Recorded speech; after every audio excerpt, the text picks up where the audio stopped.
মন্দিরের ভিতরে যিনি বসে আছেন আমাদের পরমেশ্বর ভগবান শ্রী বিষ্ণু, তিনি আমাদের সৃষ্টিকর্তা, তিনি আমাদের পালনহার। তাই জন্য আমাদের প্রত্যেকের উচিত ভোরবেলা উঠে ওনার আরাধনা করে, পুজো করে, তার আশীর্বাদ নিয়ে আমাদের দিন শুরু করা।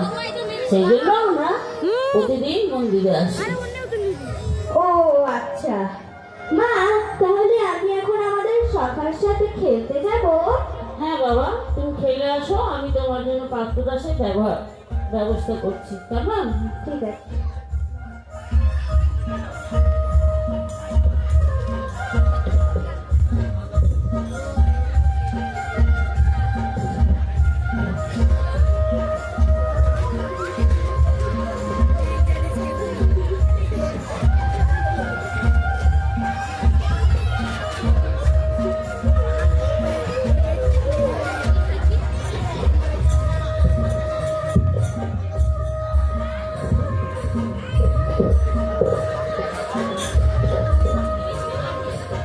আচ্ছা ধ্রুব, আমরা সবাই তোমার মাতাকে দেখেছি, কিন্তু আমরা কখনো তোমার পিতাকে দেখিনি। পিতা আমাদের জন্মদাতা, আর আমি শুনেছি পিতা মাতা ছাড়া কখনো কোনো পশু প্রাণীর জন্ম হয় না। তাহলে তোমার পিতা কই? ঠিক আছে, আমি তো জানি না আমার পিতাকে। আমি তাহলে বাড়িতে গিয়ে মাকে জিজ্ঞাসা করি আমার পিতাকে। ঠিক আছে।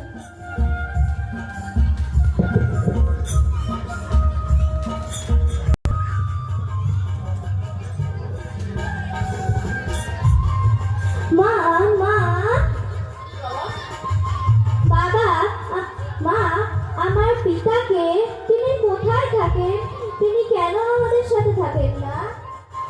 পিতা সম্বন্ধে তোমার এই ধারণা কোথা থেকে আসলো বাবা?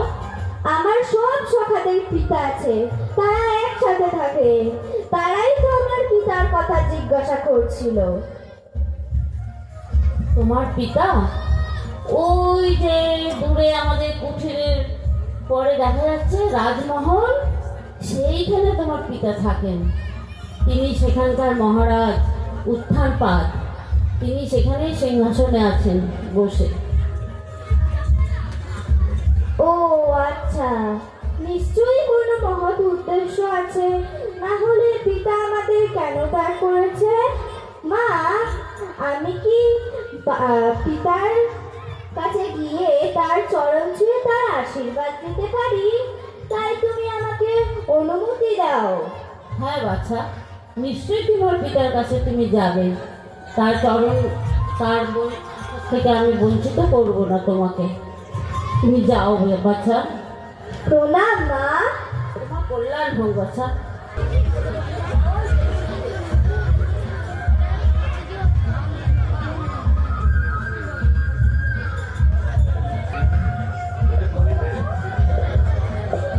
সঙ্গে দেখা করবার উদ্দেশ্যে একটি বালক এসেছে।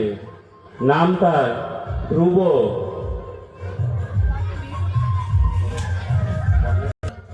পিতা, পিতা, আমার প্রণাম গ্রহণ করুন। কে কে তুমি?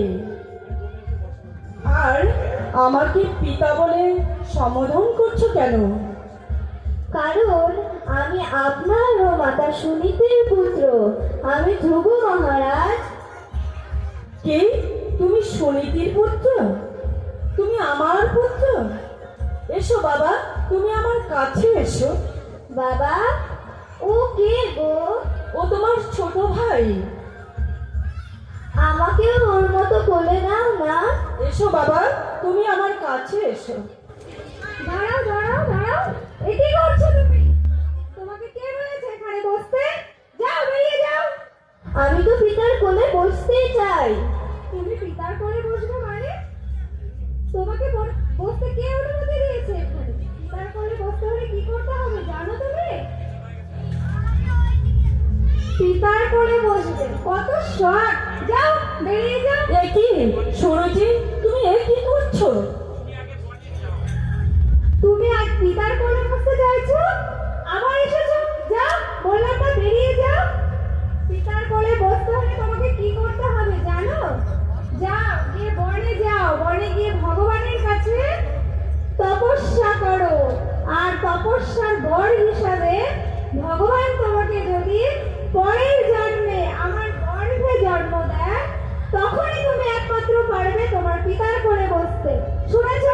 যাও, এখন বেরিয়ে যাও বলছি। এ কি করছো সুরুচি?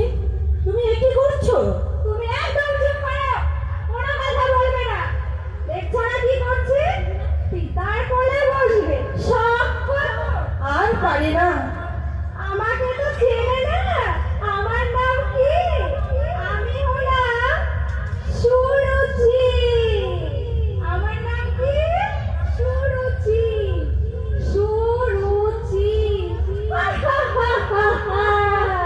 আমি হলাম ছোট রানী। আর আমার স্বামীর কোলে নাকি সে বসবে। কত সব এ জন্মে তো আর হচ্ছে না।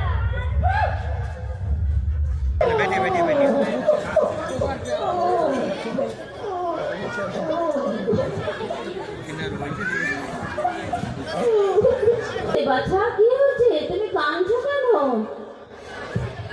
মা জানো, আমি শুধু পিতার কোলে বসতে চেয়েছিলাম। ছোট মা আমাকে ঘাড় ধাক্কা দিয়ে বার করে দিল আর বলল,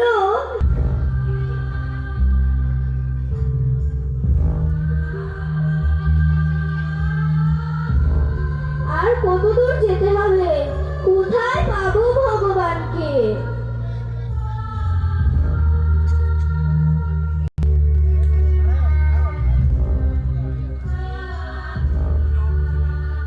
নারায়ণ, তুমি কে পুত্র?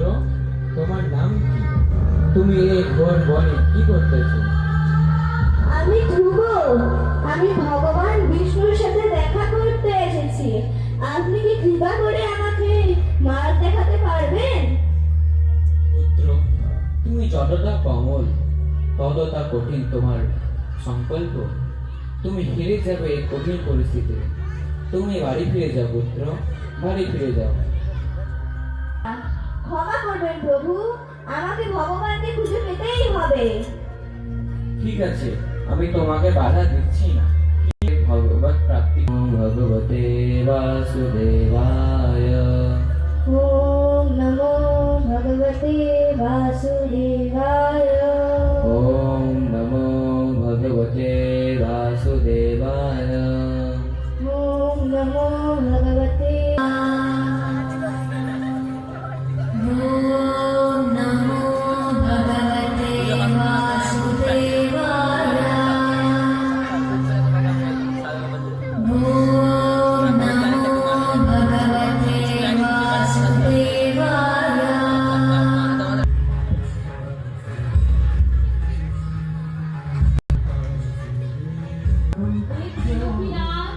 হে পরমেশ্বর ভগবান, কৃপা করুন, কৃপা করুন। দেবী, তোমাকে এত বিচলিত দেখাচ্ছে কেন? আপনি বন্ধ হয়ে যাচ্ছে। ধ্রুব যখন থেকে শ্বাসরোধ করে এখন এই সংকট শুধু একটি বালকের মধ্যেই সীমিত নয়। এই সংকট সমগ্র সৃষ্টির উপর এসে পড়েছে।